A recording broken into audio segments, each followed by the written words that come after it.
మాతృదేవోభవ. కచ్చిరేగెడు వేళ కాపాడు ప్రేమ, కరుణించి కనువిచ్చి కాపాడు ప్రేమ, విచ్చుకొనుచున్నట్టి విరి వంటి ప్రేమ, వీధులానంటిన వెన్నంటు ప్రేమ, చిచ్చు మృంగియుతేన చిలికించు ప్రేమ, చిగురాకులే కల్గు చెట్టంత ప్రేమ, ఇచ్చి పుచ్చుకొనంగ ఎరుగది ప్రేమ, ఈ విశ్వమే నీకు ఇచ్చిన ప్రేమ, మన తల్లి తరువోజ మన మనఃపూజ, మన జన్మమున కామె మధుమాధవీజ. తెలుగు వన్ టీవీ ప్రేక్షక మహాశయులందరికీ సాహిత్యంలో హాస్యం అనే కార్యక్రమంలో 129వ భాగానికి స్వాగతం పలుకుతున్నాం. చమత్కారమైనటువంటి భావాలతో శ్లోకాలు కృత్రిమంగా అల్లి విద్యార్థులకి భాషా బోధన పట్ల ఆసక్తి కలిగించేవారు మన ప్రాచీన కాలంలో. మరీ ప్రాచీనం కూడా కాదు, నవీన కాలానికి సమీప కాలంలో అద్యతన భూతంలాగా నిన్న మొన్నటి కాలంలో పదాలకు ఉండేటువంటి విశేషార్థాలు నానార్థాలు గుర్తుపెట్టుకోవడానికి వీలుగా చమత్కారమైన శ్లోకాలల్లి వాటిని ఇంటి పనిగా హోంవర్క్ అలా ఇచ్చేవారు. దాన్ని ఆలోచించినటువంటి విద్యార్థులు ఆ మేధాశక్తిని పెంచుకొని క్రమంగా కవులు, పండితులు, శాస్త్రవేత్తలు, కళాకారులు అయ్యేవారు. ఉదాహరణకు ఒకటి వినండి. కేశవ పతితం దృష్ట్వా పాండవా హర్షమాప్నుయు. కేశవ పతితం దృష్ట్వా పాండవా హర్షమాప్నుయు. రుదంతి కౌరవా సర్వే హా కేశవ కేశవేతి. రుదంతి కౌరవా సర్వే హా కేశవ కేశవేతి. కేశవుడు అంటే అందరికీ తెలుసు, శ్రీకృష్ణుడు. కేశవం పతితం దృష్ట్వా, ఆయన పడిపోయాట. యుద్ధరంగంలో కావచ్చు, కూలిపోవచ్చు, చనిపోవచ్చు, బంధితుడు కావచ్చు, ఏదైనా కావచ్చు, మొత్తం మీద కృష్ణుడు దెబ్బతిన్నాడు. అలా దెబ్బతిన్న కృష్ణుడిని చూసి పాండవాహ హర్షమాప్నుయుకు, పాండవులు చాలా ఆనందించారట. ఇది వైరుధ్యం. శ్రీకృష్ణుడు దెబ్బతింటే పాండవులు ఆనందించడం ఏమిటంటే, యుద్ధరంగంలో శ్రీకృష్ణుడు వాళ్ళ పక్షంలో ఉండలేదు, పాండవులు ఎలా ఆనందిస్తారు? ఇదే శ్లోకంలో ఉండే మెలిక, చిక్కుముడి. సరే, ఇది ఒక రకంగా ఉంటే ఇక రెండవది దీనికి సమర్థింపు. రుదంతి కౌరవా సర్వే, ఇక కౌరవులందరూ కూడా రుదంతి హాహాకారాలు చేస్తున్నట్టు. ఎందుకుంట హా కేశవ హి కేశవేతి, అయ్యో కేశవ పడిపోయావా, అయ్యో కేశవ పడిపోయావా అని హాహాకారాలు చేస్తున్నారు. రెండు విచిత్రంగా లేవు. శ్రీకృష్ణుడు యుద్ధరంగంలో పడిపోతే పాండవులు సంతోషించడం ఏమిటి, కౌరవులు ఏడవడం ఏమిటండి? సరిగ్గా విరుద్ధంగా జరగాలి కదా. కౌరవులు సంతోషించాలి, పాండవులు ఏడవాలి. ఇదే ఇంటి పని. ఆ శబ్దాల్లో ఉండే పర్యాయ పదాలు, నానార్థాలు, విశేషార్థాలు తెలియడానికి ఇలా కృత్రిమ శ్లోకాలు అధ్యాపకులు కల్పించి ఇంటి పనిగా ఇచ్చేవారు. ఏమిట్రా కేశవం పతితం దృష్ట్వా, కేశవుడు పడిపోయాట. పాండవ హర్షమాప్నుయు, పాండవులు ఆనందించారట. రుదంతి కౌరవాశ్చర్వే, కౌరవులందరూ ఏడుస్తున్నారట. అయ్యో కేశవ, అయ్యో కేశవ అంటూ. ఇదేమిట్రా, ఎందుకు ఏడుస్తారా? ఇందులో ఏదో ఉంది. కానీ ఇప్పుడేం చేయాలి? పాండవ శబ్దానికి ఏమైనా అర్థం ఉందా, కౌరవ శబ్దానికి ఏమైనా అర్థం ఉందా, అసలు ఈ కేశవ శబ్దానికి కృష్ణుడైనా ఇంకేదైనా ఉందా? అలా ఆలోచిస్తే కేశవం పతితం దృష్ట్వా, ఏకాక్షర నిఘంటువులో కే అంటే నీటి యందు అని అర్థం. ఎందుకంటే కహ అంటే నీరు అని అర్థం. అందుకే కంజాతము అంటే నీటి నుంచి పుట్టింది తామరపు. ఇవన్నీ అలాగే వస్తాయి. అంచేత కే అంటే నీటి యందు, శవం నీటిలో ఓ శవం పడింది. అది కృష్ణుడు లేడు రంగంలో. పడినవాడు కృష్ణుడు కానీ కాదు. అసలు ఇది భారతమో కాదు అని తర్వాత చేరుద్దాం. ఎందుకంటే పాండవులు కౌరవులు తేలాలి. ఇంకా నీటిలో ఒక శవం పడింది. పడితే పాండవ హర్షమాప్నుయు, పాండవులు ఆనందించారు. నీటిలో శవం పడితే పాండవులకు ఏమిటండి ఆనందం? అంచేత పాండవ శబ్దానికి కూడా వేరే అర్థం ఉండాలి. నిఘంటువు బతికితే పాండవాహ అంటే తెల్ల కొంగలు అని అర్థం కనపడుతుంది. ఇది ఇందులో శ్లోకం. ముందు ఏమిటి విచిత్రంగా పాండవులు సంతోషించలేమిటి అనుకుంటాం. పాండవ శబ్దానికి తెల్ల కొంగలు. మరి నీటిలో ఒక శవం అనుకోకుండా ఓ నదిలోనో ఒక కాలువలోనో పడితే కొట్టుకొస్తూ ఉంటే తెల్ల కొంగలు ఆనందిస్తాయి. ఎందుకంటే ఆ శవం మీదే కూర్చుని పొడుచుకుని తింటాయి. వాటికి ఆహారం దొరికింది, కుక్కకి రొట్టె ముక్క దొరికినట్టే. పాండవులు అంటే తెల్ల కొంగలు. పాండవ అంటే ఇక్కడ మొత్తం దృశ్యంలో అసలు భారతం ఉన్నట్టుగా లేదు. ఇక్కడ పండివాడు కేశవుడు కాదు, నీటిలో శవం. సంతోషించేవాడు పాండవులు కాదు, తెల్ల కొంగలు. మరి ఇప్పుడు ఆ లెక్కన కౌరవులకు కూడా వేరే అర్థం ఉండాలి. నీటిలో శవం పడితే దుఃఖపడేవాళ్ళు ఎవరయ్యా? బంధువులు అనద్దు. బంధువులు అప్పుడు దుఃఖపడేవాడు వాడు పోయినప్పుడే దుఃఖపడతారు. తీసుకొచ్చి నీటిలో పడేసాక దుఃఖపడతారు. ఏమిటి అంచేతను శవాలు తినేటువంటి ఇంకేవో జంతువులు ఉండుంటాయి. ఆ శవం భూమి మీద ఉంటే అవి తింటాయి. నీటిలో పడింది కాబట్టి వాటికి తినడం సాధ్యం కాదు. బహుశా అవే జంతువులు ఈ కౌరవ శబ్దానికి అర్థమై ఉంటాయి. అందుకని కౌరవులకి అర్థం ఏమిటని చూస్తే కౌరవాహ అంటే నక్కలు అని అర్థం. కౌరవాహ అంటే గుంట నక్కలు. రుదంతి కౌరవాశ్చర్వే, గుంట నక్కలు అరుస్తున్నాడు. హా కేశవ, హా కేశవ, హా కేశవ, కేశవ అన్నారు. అట్లా అయ్యో నీటిలో పడింది. ఆ పడే శవ మీద భూమి మీద పడితే మనం తినేవాళ్ళం. ఎందుకంటే నేల మీద పడితే నక్కలు తింటాయి, నీటిలో పడితే కొంగలు తింటాయి.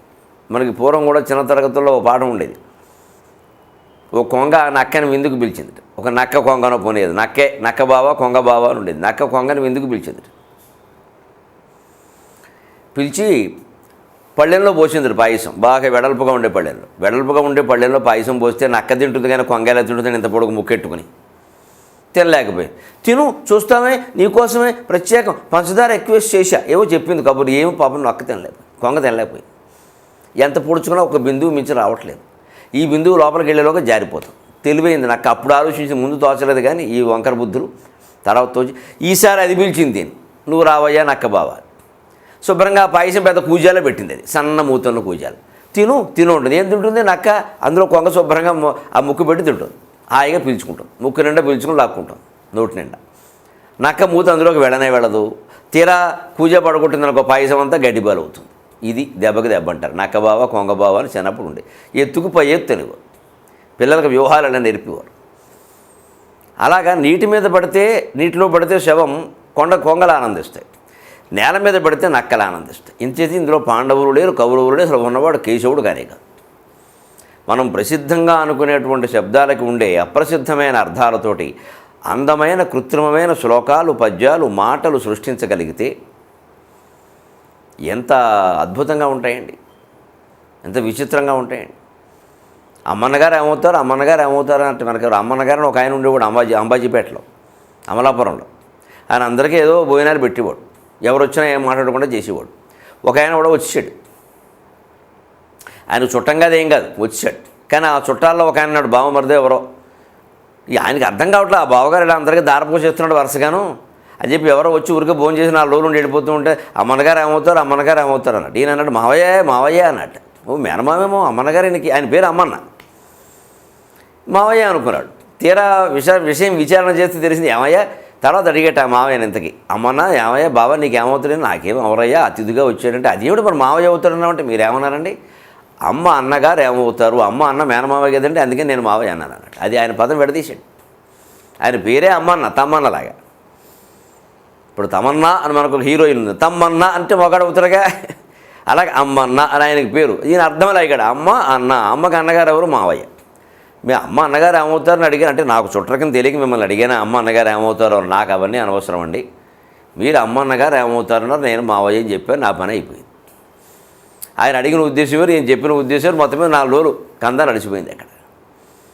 అలాగా విశేషార్థాలు తెలుసుకుంటే కొన్ని ప్రయోజనాలు ఉన్నాయండి సరదాగా. వాటితోటే చమత్కారంగా బోళ్ళు కథలు, కాకరకాయలు, అనేక రకాల ఆలోచన ఇవే సినిమాల్లోనూ వాటిలోనూ బ్రహ్మాండంగా చెలోక్తులుగా పేలిపోతూ ఉంటాయి. కేశవం పతితం దృష్ట్వా పాండవ హర్షమప్రియుకు కౌరుదంతి కౌరవా సర్వే హా కేశవ హా కేశవేతి హా కేశవ కేశవేతి. అలాగే ఒక మంచి తెలుగు పద్యం ఇలాంటిదే చమత్కారం. ఎవరైనా కొంతమంది ఉంటారని లోకంలో ఎప్పుడు తప్పులు పట్టుకోవడమే వాళ్ళకి పని. మరి అదేం బుద్ధో అర్థం కాదు. కానీ ఎన్ని మంచి పద్యాలు చెప్పినా అందులో ఉన్న మంచి మెచ్చుకోరండి. అసలు ఆ వ్యక్తిగతమైన ద్వేషం కాదు, వీళ్ళకి సమాజగతమైన ద్వేషం. వాళ్ళు తప్పితే ఎవరు పండితులు కాదు, వాళ్ళు తప్పితే ఎవరు కవులు కాదు, వాళ్ళు తప్పితే ఎవరు అవధానులు కాదు. అందుకని ఈయన అవధానాలు చేస్తాడనుకో, ఇంక మిగిలిన వాళ్ళు ఉన్న అవధానాలు అన్నింటిలో ఎక్కడ ఎవరి పేరు చెప్పినా వాడికేమొచ్చు, వీడికేమొచ్చు, వాడి తలకాయ, వాడు ఆ సమస్య తప్పు చేశాడు, వీడు దత్తపతి తప్పు చేశాడు, వీడి పద్యంలో అర్థమే లేదు అని పనిగట్టుకుని విచిత్రంగా ఆ పద్యం, మనోహరమైన పద్యం వింటున్నప్పుడు కూడా అందులో రసము, ఇంపు, సొంపు పరికించకుండా ఏదో చిన్న పొరపాటు అవధాని సహజంగా ఆ వేగంలో చెప్పొచ్చు. ఒక్కోసారి ఏవో అన్వయ క్లిష్టత ఉంటుంది, అన్వయం లేకుండా ఉండదు కానీ క్లిష్టత, కొంచెం దూర అన్వయం ఉంటుంది. చాలా సంస్కృత శ్లోకాలు అలాగే ఉంటాయి, అజ్ఞానంతో మాట్లాడతారు. కానీ ఒక్కోసారి కొంచెం ఇచ్చిన దత్తపది కొంచెం సరిగ్గా అతక్కపోవచ్చు, కొంచెం అటు ఇటుగా కుదరచ్చు.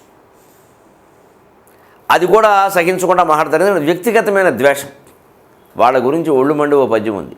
నక్కలు బొక్కలు వెతుకును అక్కరతో ఊరబంది అగడిత వెతుకును, కుక్కలు చెప్పులు వెతుకును తక్కువ వాడెల్లవేళ తప్పే వెతుకును అన్నాడు. ఒళ్ళు మండి అన్నాడు. ఇంత కష్టపడి కావ్యం రాస్తే ఎక్కడో ఉంటే ఒకటో రెండో నెరుసులు ఉండొచ్చు, ఆ నెరుసుల్నే అంత ప్రచారం చెయ్యాలా? ఇక మిగిలిన విషయాలు ఏవి మనకు పట్టవా? మీరు ఇంతవరకు అక్కర్లా. లోకంలో చూడండి, ఆముక్తమాల్యద అని మీరు ఎవరితోనన్నా ఒక మాట అనండి, వెంటనే కృష్ణదేవరాయలు రాసేయడండి. ఈ యథవ ప్రశ్న దేనికి, గోమె కొట్టేయాలి ఈ మాట అన్నవాడిని. ఎన్ని ఏళ్ళు ప్రశ్నిస్తారు ఎలాగా? కృష్ణదేవరాయలు రాశాడనే విషయం ఎంతోమంది పరిశోధనలు చేసి రుజువు చేసి పారేశారు ఆ విషయం. ఇంకా మళ్ళీ బొమ్మెర పోతానన్నా కానీ ఆయన వరంగల్ వాడేనండి, కడపవాడు అంటారు. కడపవాడు కాదు, కాకినాడ వాడు, నీకు ఎందుకే గొడవ? ఆయన పద్యాలు చదువుకోరదా? ఇప్పుడు ఆయన కులము, మతము, ప్రాంతం అన్నీ తేల్చకపోతే ఏమైనా హైకోర్టులో రిట్ వేసారు ఎవరైనా? ఒక్క పద్యం భాగవతంలో వీడికి రాదు, వాడు వరంగల్ వాడ, కడపవాడ అని గొడవ. ఎప్పుడో నిర్ణయం అయిపోయింది, వరంగల్ దగ్గర బొమ్మెర ఆయన ఊరు, ఆయన ఇంటి పేరు అదే, మొత్తం అని నిర్ణయం అయిపోయింది. గొప్పవాళ్ళందరినీ మనవాళ్ళు చేసుకోవాలి కూడా, కొంతమంది ఏదో 1 మెట్ట 2 మెట్లు ఏదో అంటారు అక్కడ. అవన్నీ కాదనే విషయం తేలిపోయింది. ఇంక మళ్ళీ ఎందుకు చర్చ? ఈ అనవసరపు చర్చలు ఎందుకు అంటే, అసలు విషయాన్ని గ్రహించే శక్తి లేక, రసజ్ఞత లేక, దాన్ని నీరసపరచడం కోసం పక్కదోవ పట్టించడం అంటే. అంతకంటే ముందు ఆముక్తమాల్యదలో ఒక పద్యం ఏదైనా అందులో చెప్పండి, చాలా గొప్ప కావ్యం అని విన్నాం, ఒక్క వర్ణనలు చాలా బాగుంటాయండి, ముఖ్యంగా ఒక్క వర్ణన చెప్పండి అంటే నా బోటుగాడు ఎవడో పండితుడు చక్కగా ఒక వర్ణన చెబుతాడో ఆనందించవచ్చు కదండి. ఇదే తక్కువ వాడు ఎల్లవేళ తప్పే వెతుకు. తప్పులు ఒకటే కాదండి, ఈ అనవసరపు చర్చలు కూడా కావ్యాల గురించి, దేశాల గురించి. గాంధీ గారిని ప్రశ్న రాగానే సత్యము, ధర్మం వాటి గురించి మాట్లాడుకోవాలి తప్ప, గాంధీ గారి పక్కన ఏమిటో 2 అమ్మాయిలు ఉండేవారు ఎప్పుడూ. ఎందుకంటే నీ పక్కన 20 మంది ఉన్నారు, ఆయన పక్కన 2 ఉన్నారు. నీకంటే ఇవే కదా ఆయన. పైగా మనం రోజుకు ఒకళ్ళని మార్చాం. వారు ఎవరో పుస్తకం రాసేట్టు కదండి లండన్లో. ఆ పుస్తకం దొరికిందా నీకు? మై ఎక్స్పీరియన్సెస్ విత్ ట్రూత్ అని ఇంతలా పుస్తకం రాశాడు, అది కనపడలేదు ఆయనకి. మనకు తెలియని అతీతమైన విషయాలు, పుకార్లు అన్నీ నమ్మడం, వాటి గురించి చర్చించడం, దీని మీద వచ్చింది. నక్కలు బొక్కలు వెతుకును. బొక్క అంటే ఎక్కడ ఎముకలు ఉన్నాయి, ఎముకలు తింటాయి. బొక్క ఇంకో కన్నం అని కూడా అర్థం ఉంది. కన్నాల్లో ఏమైనా ఉంటే తీసుకుని తింటూ ఉంటే కావచ్చు, అది ఏదైనా. అక్కరతో ఊరబంది అగడిత వెతుకును. ఊరబంది ఉంటుంది, అగడిత అంటే కోట చుట్టూ ఒక అందకన్నా తవ్వుతారు, దాన్ని అగడిత అంట. ఎందుకంటే ఊరబంది అందులో పొరలాడుతూ ఉంటుంది. ఇప్పుడు మురుక్కాల వల్ల అగడతలంటే చెప్పేది మన కోట పక్కన అగడతలు ఎలాగో లేవు, కానీ ప్రతి వీధిలో ఉందిగా పొడుగ్గా. ముందు ఈ కాలనీ నిర్మాణం కావాలంటేనే ముందు మురుక్కాలవ తవ్వాలి, ఇళ్ళకంటే ముందు మురుక్కాలవలు తవ్వేస్తారు. పెద్ద ఇంతంతలా ఇక ఊరబందులు కాదు, 16 బందులు పడతాయి అందులో, తవ్వేస్తారు. మీరు తర్వాత గమనించండి, తీరా ఇళ్ళు కట్టాక వీళ్ళ మురికి నీళ్ళు అందులోకి వెళ్ళిన మొదటి రోజు నుంచి ఒక్క చుక్క నీరు కూడా ముందుకు వెళ్ళదు. ఎందుకంటే మనం నీళ్లతో పాటుగా ప్లాస్టిక్ కాగితాలు, మామిడి పళ్ళ తొక్కలు, టెంకలు సమస్తం అన్నీ అందులోనే పారేస్తాం. ఎలా పెడతాయండి నీళ్లు ముందుకి? ఆ నీరు ప్రవహించాలి అంటే నీళ్ళే ఉండాలి. అది పైగా మా కాడ నుంచి మున్సిపాలిటీ వాళ్ళు మళ్ళీ వచ్చి పెద్ద పారోడు పట్టుకుని పైకి లాగి వాళ్ళు ఏం చేస్తారు, చాలా గొప్పవాళ్ళు, తీసిన పెంట మొత్తం ఆ పక్కనే పెడతారు, ఎక్కడ పట్టుకెళ్ళరు. ఎందుకు పట్టుకెళ్ళేవాడు వేరే అంటాడు, వాడు రాడు. వాడు మున్సిపాలిటీ దసరా ముందు మామూలుగా వస్తాడు, పెంట కోసం రాడు. వాడి మెంటాలిటీ ఓ మెంటాలిటీ, వాడు రాడు. చివరికి మనం పారేసిన చెత్త మామూలుగా పారేస్తే అంత వాసన రాదు, ఈ నీళ్లలో పడి తడిసి కుళ్ళిపోయి మన పక్కకే మళ్ళీ వచ్చి మొత్తం దోమలు. ఇదంతా మనం భాగవతం చూస్తున్నామా లేదా ఇళ్ల ముందు? వీటినే ఇప్పుడు అగర్తలో అనుకోవాలి, అంతకంటే ఏం లేదు. ఇలాగే ఉండేవి పూర్వం కోట చుట్టూ అగడతారు. కానీ అవి ఎప్పుడు శుభ్రంగా ప్రవహించేవి. ఆ కావ్యాల్లో వాటిని వర్ణిస్తారు. అసలు అవి కాలువల్లో ఉండేవిట. అది లోతయిందంటారు. ఆ లోతుకెళ్ళిన కొద్దీ ఏదో పాతాళం కనపడిందంటారు. అందులో పాములు బయటకు వచ్చాయంటారు. అయ్యి బాబు వీళ్ళ వర్ణనలు బంగారంగా. అసలు ఆ కోట అగడతా ఎక్కడైనా ఉంటే ఒకసారి చూడాలనిపిస్తుంది నాకు ఆ వర్ణనలు చూస్తే. కళాపూర్ణోదయంలోనూ మరి మనుచరిత్ర సహా అన్ని కావ్యాల్లోనూ వర్ణనలు చూస్తే అంత అందమైన అగడతలను మురుక్కాలువ స్థాయికి తీసుకొచ్చాం మనం. కాబట్టి ఇప్పుడు ఉండే మన అగడతలకి ఊరబంది అగడిత వెతకం శుభ్రంగా లావుగా ఉంటుంది. అది దానికి మురుక్కాలువ కావాలి. అందుకని శుభ్రంగా అందులో దొరుకుతుంది. ఎక్కడ ఇలాంటివి ఉన్నాయి, మురుక్కాలువలు ఉన్నాయని. నక్కలేమో బొక్కలు వెతుకుతాయి, ఊరబంది ఈ మురుక్కాలువలు వెతుకుతుంది. కుక్కలు చెప్పులు వెతుకును. చెప్పు తినడం కుక్కకి అలవాటు కాబట్టి చెప్పులు వెతుకుతుంది. ఇప్పుడు కుక్కలు కూడా చెప్పు తినడం మానేసి, ఎందుకో తెలిసి ప్లాస్టిక్ చెప్పులు వచ్చాయి. ఇప్పుడు తోలు చెప్పులు ఎవరు వాడడం లేదుగా. అందుకే మీరు గమనించండి, కుక్కలు చెప్పులు ఎత్తుకుపోయేవాళ్ళు ఉన్నారు కానీ కుక్కలు ఎత్తుకుపోవు. తోలు చెప్పులు ఉన్న రోజుల్లో కుక్కకి జంతువు మాంసం తినడం అలవాటు. జంతు చర్మంతోనే చెప్పులు చేసేవాళ్ళు. కాబట్టి తోలు చెప్పులు అవి కొరికేవి తప్ప ఇప్పుడున్న ప్లాస్టిక్ చెప్పులు, సిమెంట్ చెప్పులు వాటికి అనవసరం ఉండదు. చచ్చూరుకుంటాయి, అవి కొరికితే కొరకవు. ఇంకా అది కూడా పాతబడింది. ఇవి చెప్పి తక్కువ ఆడెల్లవేళ తప్పి వెతుకును. లోకంలో కూడా కొంతమంది తక్కువ జాతి రకాలు ఉంటారు. వీళ్ళు ఎప్పుడు తప్పులు వెతకడమే పని వీళ్ళకి. అంచేత మనం ఈ నక్కలతోటి, కుక్కలతోటి, ఊరబందులతోటి ఎందుకు పోల్చారు అంటే, ఏదైనా ఒక మంచి పద్యం విన్నప్పుడు అనుమానం అడగడం వేరు, తప్పు వెతకడం వేరు. సాధారణంగా పిల్లలు వాళ్ళు అనుమానం ఉండి అడుగుతారు, అడగచ్చు.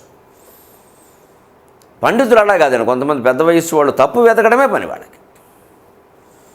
పైగా ఎప్పుడు ఆ వ్యక్తి ప్రసక్తి వచ్చినా ఆ తప్పే చెబుతూ ఉంటారు. మళ్ళీ ఇంతకాలం ఇంత బాగా చేసినటువంటి అవధానాలు, చెప్పిన కావ్యాలు ఇవన్నీ పోయాయి. ఎప్పుడో ఒక చోట ఓ తప్పు దొరికితే ఆయనండి ఒక అవధానంలోనండి అలా చేశాడు, అది ఒక్కటేనా, ఇంకేం లేవా? ఆయన ఇప్పటికి 300 400 చేశాడు, అందులో ఎన్ని బాగున్నాయి? పోనీ ఎంత గొప్ప అవధానైనా, కవి అయినా, నటుడైనా, ఎవడైనా అన్ని సినిమాలు విజయవంతం అవుతాయండి? అసలు ఆ వ్యక్తి పేరు రాగానే ముందు లోపం ఎంచడం ఏమిటండి? ఇళ్లల్లో కూడా జరిగేది ఇది. ఆ వ్యక్తి ఆ తప్పు చేసి 10 ఏళ్ళలో 25 ఏళ్ళలో అయిపోయింది. లోకం క్షమించింది, భగవంతుడు క్షమించాడు, మనం క్షమించవాడిని. ఎందుకంటే మన కుళ్ళు బుద్ధి అటువంటిది. ఎప్పుడు అదే తప్పు ప్రసక్తి తెస్తూ ఉండాలి. అతని ప్రసక్తి వచ్చినప్పుడు ఆ తప్పు తేవాల్సిందే. ఇంక వాడి జీవితాంతం ఆ ఒక్క తప్పుకి కుళ్ళిపోయి ఆత్మహత్య చేసుకుంటే అప్పుడు కూడా మనం ఏమైనా పోనీ అంటామా, బలహీనుడని అంటాం మళ్ళీ మనం. అది తప్పే. ఇంత దారుణంగా ఉంటే మన మనస్తత్వాలు, వీటిని మార్చుకోవడం మానేసి మనం సత్యనారాయణ వ్రతం చేసేద్దామా, లలితా సహస్రం రోజుకు 11 సార్లు చదివేద్దామా అని ఆలోచన చేస్తామే తప్ప మన మనస్సును మార్చుకునే ఆలోచన మనం చేయం. అందుకే ఈ పద్యాలన్నీ మనకి తప్పులు వెతకడం, అనవసరపు చర్చలు చేయడం తగ్గించి రసజ్ఞుడవే హాయిగా నా మట్టుకు నేను అనుకుంటూ ఉండడం, ఎవరు శుభ్రంగా మనకి లోటేం లేదు. ఎందుకు చేయాలి అసలు కార్యక్రమాలు, టీవీలు, షూటింగ్లు, మీటింగ్లు, పని ఏమిటి? వేడకు 2 మెతుకులు తినేసి శుభ్రంగా ఉన్నది ఏదో చాలు, ఇంక ఉద్యోగం చేసి సంపాదించేది లేదు, అనవసరం చాలు. ఇంట్లో కూర్చుని హాయిగా నేను చదవలసిన తెలుగు కావ్యాలు చాలా మిగిలిపోయాయి, సంస్కృత కావ్యాలు చాలా మిగిలిపోయాయి. బోల్డు మంది వ్యాఖ్యానంతో సహా మహాపండితులు రాశారు, మనకు చదవడానికి సమయం లేదు. అవి చదువుకుంటూ కూర్చోకూడదని నాకు నేనే అనుకుంటాను. వీలైనంత ప్రయత్నం చేస్తాను. రోజుకి 20 పుస్తకాలు చదువుతాను నేను. 10 గంటల సమయం చదువుకే కేటాయిస్తాను ఇంట్లో ఉంటే. నాకు 2 పనులు, చదవడం, చెప్పడం. చెప్పే పని లేనప్పుడు చదవడమే. ఇలా అయితే నాకే ఇంకా బోడు కావ్యాలు మిగిలిపోయి ఏమీ చదవని మీలాంటి వాళ్ళకి ఎన్ని మిగిలితే చూడండి. అవి చదువుకుంటూ కూర్చోవచ్చు కదా, ఎన్ని మనోహరమైన ఆలోచనలు ఉన్నాయి. ఒక మంచి సామెత సరదాకి, చలోక్తికి, పనసగా దొరికిందని తద్దినం పెట్టేటంట. మన లోకంలో ఒక్కోసారి ఎలా ప్రవర్తిస్తూ ఉంటామంటే, చేయవలసిన పనిని చేయవలసిన రోజుని చేయకుండా ఇంకో రోజు ఎప్పుడో దానికి సంబంధించింది ఏదో ఒక వస్తువు దొరుకుతుంది. దొరకగానే ఈవేళ దొరికింది కదా ఆ పండగ చేసేద్దామా, ఆ వస్తువు దొరికిందని పండగ చేస్తావా? దీపావళి నాడే చేయాలి. అందుకే నువ్వేమో బాణసంచా కొనుక్కున్నాడు, దీపావళి అంటే దీపావళి రాదుగా. అయోధ్యుడని అమావాస్య వస్తుందా? అయోధ్యదాకా అమావాస్య ఆగుతుందా? నువ్వు వినాయక చవితి నాడు ఉండ్రాళ్ళు చేసుకోవాలి తప్ప నువ్వు ఉండ్రాళ్ళు చేసినాడు వినాయక చవితి అంటే కుదరదు. దానికే వచ్చింది పనసగా దొరికిందని తద్దినం పెట్టేటి. ఎందుకంటే బ్రాహ్మణులు తద్దినాలు పెడుతూ ఉంటారు. అవన్నీ పితరుల్లో స్వయం పాకాలు ఇస్తారు, ఏదైనా ఒకటే అనుకోండి. పనసపొట్టు కూర బ్రాహ్మణులకు చాలా ఇష్టం. అసలు పనసపొట్టు అమ్మేవాళ్ళు కూడా పానాస్పొట్ అని అరిచిన బ్రాహ్మణుల దగ్గర ఎక్కువ తిరుగుతాడు కూడా. బ్రాహ్మణులు కొనకపోతే మీరు కూడా కొనకపోతే ఎవరు కొంటారండి అన్నం చూశాను నేను. పాపం వాడి బాధ వాడిది. మీకోసమైనా అంత కష్టపడి కొట్టి పట్టుకొస్తే మీరు కూడా కొనకపోతే ఎలాగా? ఇందులో అందుకనే తద్దినాలు పెట్టేటప్పుడు కూడా పోయిన వాళ్ళకు కూడా పనసపొట్టు కూర ఇష్టమై ఉంటుంది. పైగా ముందు వచ్చిన బ్రాహ్మణులు శుభ్రంగా తింటారు. కాస్త మంచి నూనెది వేసి చేయవలసి, ఇప్పుడే నాకు నూరు ఉడుగుతోని చెబుతుంటాయి. దాన్ని చేయవలసిన విధంగా చేసి అందులో ఒక పొట్టుడియాలంటారు. ఆ పొట్టుడియాలు వేయించి వేస్తే మరి పనస పొట్టు 2 రేగాల్సిందే. అందుకని తద్దినం నాడు ప్రయత్నిస్తారండి. తండ్రికి తద్దినం 4 రోజులు ఉందనగా పనసపొట్టు కోసం ప్రయత్నిస్తారు. పైగా పూర్వం ఏం చేసేవారంటే ముందు ఎవరో పొట్టు తెచ్చి చేయకూడదు, అలా అవన్నీ రాత్రి వండాల్సిందే. అందుకని పనసకాయ తెచ్చుకొని ఈ యజమానే స్వయంగా రాత్రి తెల్లవారు 3 కూర్చుని 6 వరకు పనసపొట్టు కొట్టేవాడు. ముందు తాజాగా ఉండాలి పొట్టు, మళ్ళీ బయట అమ్మిన పొట్టు కొనకూడదు, తద్దినాడు అసలు పెట్టకూడదు, నిలవ పదార్థం పనికిరాదు. దాన్ని ఎవరు వాసన కూడా చూడకూడదు. ఆ క్రతువు చూస్తే ఆశ్చర్యంగా ఉంటుంది. అన్నం బయటికి తెస్తారు, నైవేద్యం పెట్టే ముందు వాసన దోషం పోవడం కోసం ఒక క్రతువు చేస్తారు. ఏమో చూడలేదని కూడా వాసన తగులుతుంది. అంత శ్రద్ధగా చేస్తారు కాబట్టి శ్రాద్ధం అన్నారు. దాన్ని తిట్టుపదం కాదు శ్రాద్ధం అనేది, శ్రద్ధగా చేసే పని శ్రాద్ధం. అలాగే ఎవరన్నా శ్రద్ధగా చదువుతుంటే నువ్వు శ్రాద్ధంలో చదువుతున్నావు అనకూడదు, ఎందుకంటే ఒక వాడుకు వచ్చేసింది దానికి. అందుకని పనసపొట్టు తద్దినం నాడు ప్రయత్నించి పనసకాయ తేవడం, పొట్టు కొట్టడం, పనసపొట్టు కూర చేయడం బాగానే ఉంది. కానీ ఎప్పుడో ఓసారి పనసకాయ దొరికింది కదా అని కూర్చొని కొట్టేసి మన్నాడు తద్దినం పెట్టేద్దామంటే ఎలాగా? ఆ రోజు తిథి లేదుగా. ఇదన్నమాట సామాధానం. దీన్ని సాధారణంగా ఎందుకు వాడతారంటే మేమే వాడతాం ఎక్కువ. ఏదైనా ఊరు ఎడతాం 3 రోజులు మాట్లాడడానికి, అక్కడ ఒకళ్ళు వచ్చి ఏమంటే మీరు వచ్చారు కదండి ఊళ్ళో సభ పెట్టుకుంటామంటే, మరే పనసకాయ దొరికింది కదా తద్దినం పెట్టాయి అది చెబుతాం ఖచ్చితంగా. వచ్చాను కదా అని ఉపయోగించుకుందామని చూడొద్దు, మీరు మళ్ళీ ఖర్చులిచ్చి పిలిపించాల్సిందే అంటాం. అలాంటివి చమత్కారాలు చాలా ఉన్నాయి. మనకి మళ్ళీ వారం కలుద్దాం. అంతవరకు తెలుగులో మాట్లాడదాం.